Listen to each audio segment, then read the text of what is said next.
गुड़िया आज बहुत खुश थी क्योंकि आज गुड़िया का जन्मदिन था। अंकल अंकल तोते, आप मुझे मेरी बर्थडे पर कौन सा गिफ्ट दे रहे हैं? बेटी, ये सरप्राइज है। हाँ, लेकिन मैं आपको कुछ बढ़िया ही दूंगा।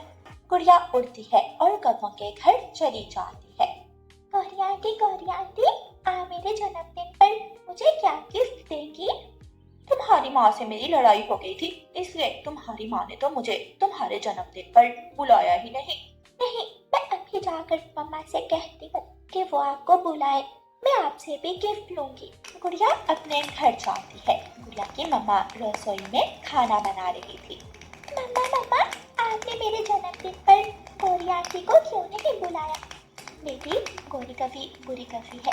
उसने कल मेरा दाना चोरी कर लिया था। वो जहाँ भी जाती है कुछ ना कुछ गड़बड़ कर देती है।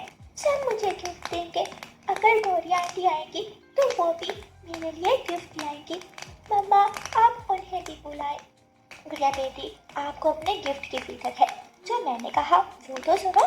मैंने कहा वो जोड़नी है।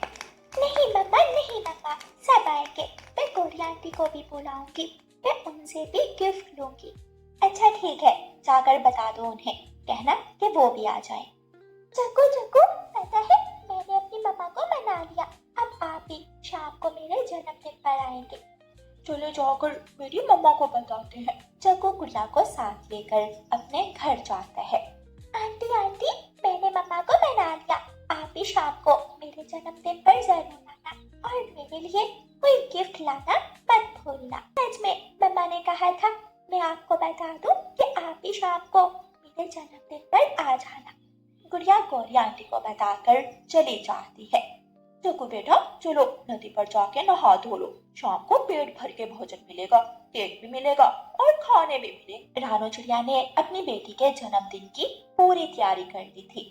गुड़िया बेटी, फ्रिज में केक पड़ा है, वो खराब मत कर देना। मैं बाजार से कुछ फल लेकर आती हूँ। जग्गू कप्पा नदी से नहाकर घर आ जाता है और गौरी कभी जग्गू को साथ लेकर रानू चिड़िया के घर पहुंच जाती है। सरप्राइज! मैंने सोचा कहीं मुझे देर ना हो जाए। लेकिन आंटी, मेरा जन्मदिन तो शाम को मनाना है। अभी तो कोई भी नहीं आया। मम्मा भी बाजार फल लेने गई है। सब शाम को आएंगे। गुड़िया बेटी, तुम्हें क्या पता, मुझे तुम्हारे जन्मदिन की बहुत ज्यादा खुशी है, इसलिए मैं अभी आ गई। अगर कोई काम है तो बताओ, मैं कर देती हूँ। गुड़िया, मुझे थोड़ा सा केक दे दो। क्या तुम्हारी मम्मा जन्मदिन का केक ले आई है? नहीं जग्गू भाई, अभी केक नहीं मिलेगा। केक शाम को कटेगा और सब मिलकर शाम को ही केक खाएंगे। रानू चिड़िया बाजार से कुछ फल खरीदती है। वहाँ कबूतर बैठा हुआ था। कबूतर रानू चिड़िया से कहता है, रानू चिड़िया, उस गोरी की बच्ची को गुड़िया के जन्मदिन पर मत बुलाना। पिछली बार उसने मेरी पत्नी के जन्मदिन का केक खराब कर दिया था। कबूतर भैया, मैंने तो यही सोचा था और मैंने उसे संदेश भी नहीं भेजा था, लेकिन मेरी गुड़िया बेटी बहुत भोली है, वो नहीं मान रही थी। तो क्या गोरी कवि को बुलाया है? हाँ, गुड़िया जिद कर रही थी, इसलिए मैंने गोरी को बुला लिया। आंटी, मैं अपनी सहेली मीना के घर जा रही हूँ। आपने जाना है या इधर ही बैठना है? ठीक है आंटी, मैं मीना से मिलकर अभी आई। गुड़िया मीना से मिलने चली जाती है। चक्कू, जाओ फ्रिज खोल कर देखो, गुड़िया के जन्मदिन का केक जरूर फ्रिज में ही पड़ा होगा। जग्गू फ्रिज खोलता है। मम्मा, केक पड़ा है, चले जल्दी से केक खाते हैं। गौरी कभी भागकर फ्रिज के पास आ जाती है और दोनों माँ बेटा गुड़िया के जन्मदिन का केक फ्रिज से निकाल लेते हैं। वो जल्दी से केक खाने लगते हैं। गौरी की चोंच, मुंह सब केक से भर जाते हैं और जग्गू ने भी केक पर हमला कर दिया था। गौरी कवि और जग्गू कव्वा कुछ केक खाते हैं और बाकी का जमीन पर फेंक कर वहाँ से भाग जाते हैं। मम्मा चिड़िया ने फल खरीद लिए थे। गुड़िया बेटी, आप यहाँ और घर में कौन है? मम्मा, गौरी आंटी तो आपके जाने के थोड़ी देर बाद ही आ गई थी। मैं उन्हें घर में छोड़कर आई हूँ। क्या? तुमने ये क्या किया? तुमने उस चोरनी को घर में छोड़ दिया? वो कुछ नहीं छोड़ेगी, वो तो सब कुछ खा जाएगी। चलो जल्दी करो, घर चलो। फ्रिज के पास केक जमीन पर बिखरा पड़ा देखकर मम्मा चिड़िया की आंखें खुली की खुली रह जाती हैं और गुड़िया फूट फूट कर रोने लग जाती है। ये क्या किया, वो कभी तो सारा काम खराब कर गई। ओहो, मेरे जन्मदिन का केक, मेरे जन्मदिन का सारा केक खराब कर दिया। मैंने आपको मना किया था कि उसे आपके जन्मदिन पर नहीं बुलाना, और आप उसे अकेली घर छोड़कर चली गई। मम्मा, मुझे क्या मालूम था कि गौरी आंटी इतनी बुरी है, वो छोटे बच्चों के जन्मदिन का केक भी चोरी कर लेगी। मम्मा, क्या अब मेरा जन्मदिन नहीं मनाया जाएगा? गुड़िया बेटी, चुप कर जाए थोड़ी देर, मुझे कुछ समझ नहीं आ रही। गुड़िया उदास होकर बैठ जाती है। गौरी कवि और उसका बेटा जग्गू कव्वा पेट भरकर केक खाने के बाद धूप में जाकर सो जाते हैं। मैं बहुत शर्मिंदा हूँ, गुड़िया के जन्मदिन का केक तो गौरी कवि खा गई। गुड़िया बेटी, मुझे आपकी मम्मा ने सब बताया था कि कैसे आपने जिद की और गौरी आंटी को अपने जन्मदिन पर बुलाया। देखा, अब आपको अच्छी तरह समझ आ गई होगी कि बड़े जो समझते हैं वो छोटे नहीं समझ सकते। जी आंटी, मैंने गलत किया जो मम्मा से जिद की और गौरी आंटी को अपने जन्मदिन पर बुलाया। आप सब थोड़ा इंतजार करें, मैं अभी गुड़िया के जन्मदिन का केक घर में ही तैयार करती। बुलबुल रसोई में आग जलाती है और केक तैयार करने लगती है। थोड़ी ही देर में बुलबुल एक बहुत ही स्वादिष्ट केक तैयार कर लेती है। गुड़िया अपने जन्मदिन का केक काटती है, तालियां बजती है, गुड़िया खुश हो जाती है। ये बुरी कवि थी, अपने किए पर शर्मिंदा भी नहीं होती थी। प्यारे दोस्तों, अगर कहानी अच्छी लगे तो इसे लाइक, अपने दोस्तों के साथ शेयर और चैनल को सब्सक्राइब करना बिल्कुल मत भूलना।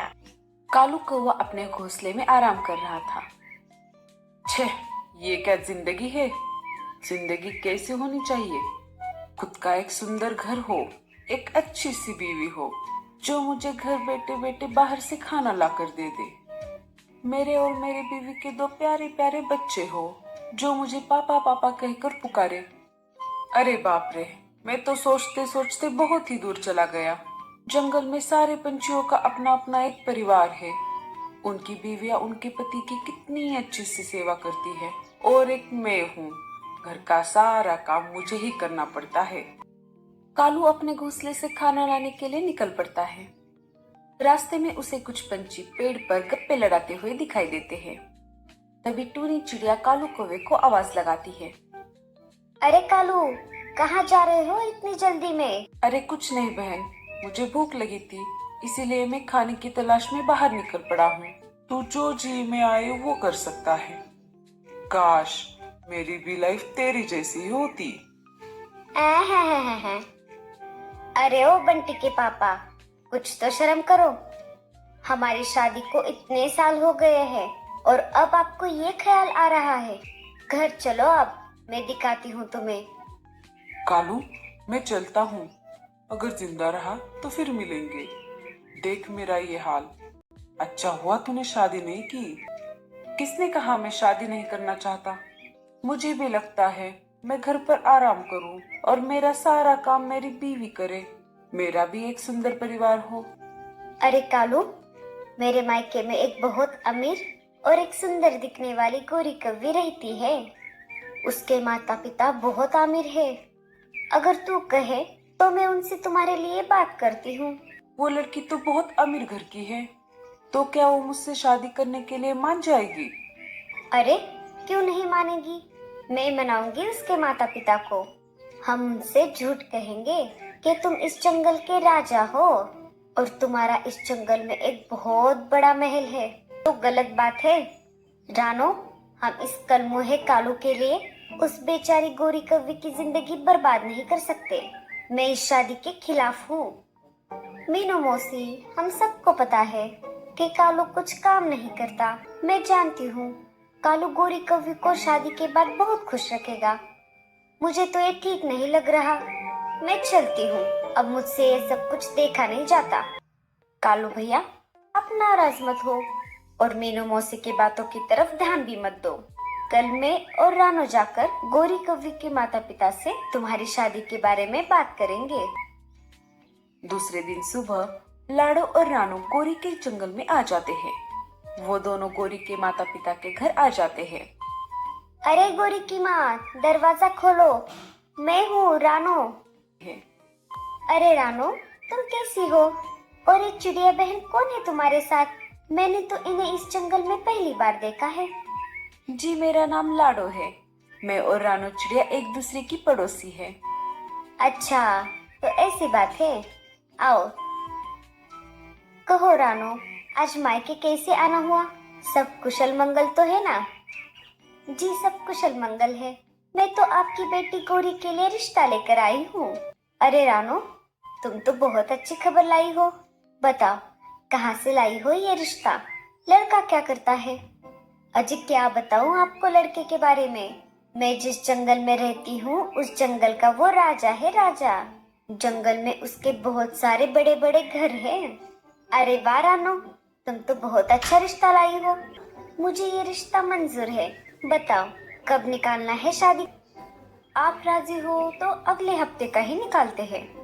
हमें हमारे राजा जी की शादी की तैयारी करने में इतना वक्त तो लगेगा ही। जी ठीक है, जैसा आप कहे लाडो बहन। चलिए गोरी की माँ, अब हम चलते हैं, हमें बहुत काम है।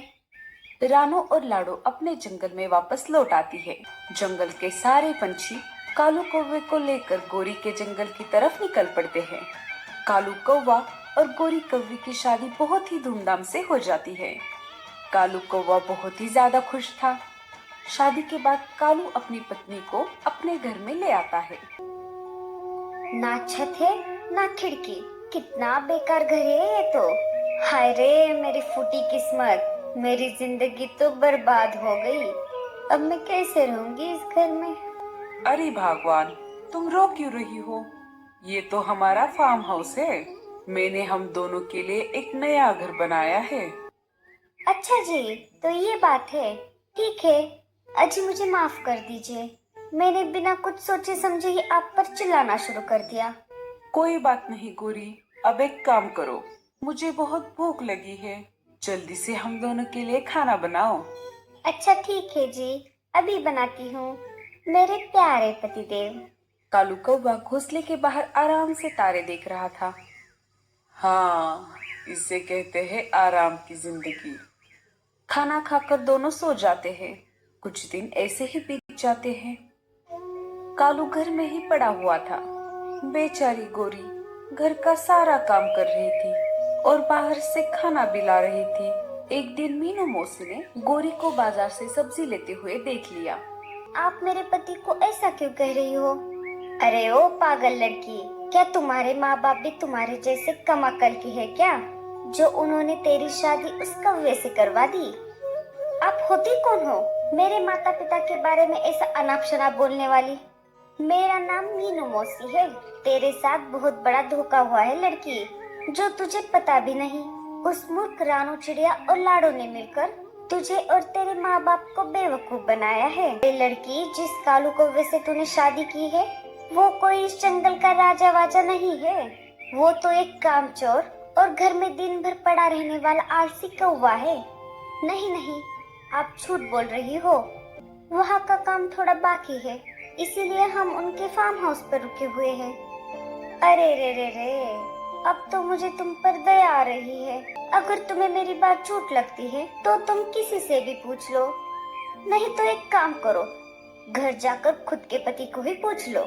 तुम उसे अपनी माँ की कसम खाने के लिए बोलना। ठीक है, मैं अभी जाकर उनसे पूछ लेती हूँ। गोरी बहुत गुस्से में थी। वो बाजार से सीधा निकलकर अपने घर आ जाती है। गोरी कौवे को सारी बात बता देती है। गोरी कालू से सच सच बताने के लिए कहती है। पहले तो कालू गोरी को झूठी तसल्ली देकर समझाने की कोशिश करता है। तुरंत कालू कौवा गोरी को सब सच सच बता देता है। हाय रे मेरी फूटी किस्मत, मेरी तो जिंदगी ही बर्बाद हो गई। अब मैं मेरे माँ और पिताजी को क्या जवाब दूंगी? अरे ओ कालू कौवे, तूने ऐसा क्यों किया मेरे साथ? अब मैं यहाँ नहीं रह सकती।